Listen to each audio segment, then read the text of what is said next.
Replace the clutch plate, applicable to models from 1.5 ton to 4.5 ton dumper. Today I'm going to introduce how to replace the clutch plate.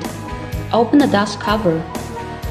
Pull out the clutch tightening screw limit pin. Loosen the fastening screw. Knock the clutch out of the gearbox.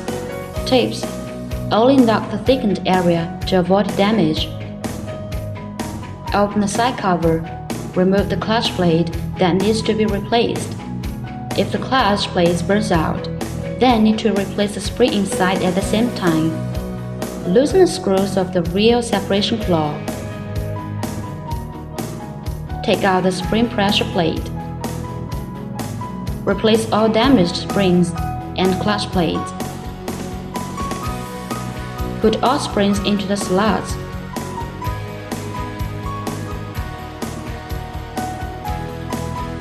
Install the spring pressure plate. Secure the separation claw screw. Check whether the spring is all in the slot. As much as possible, tighten the separation claw screw.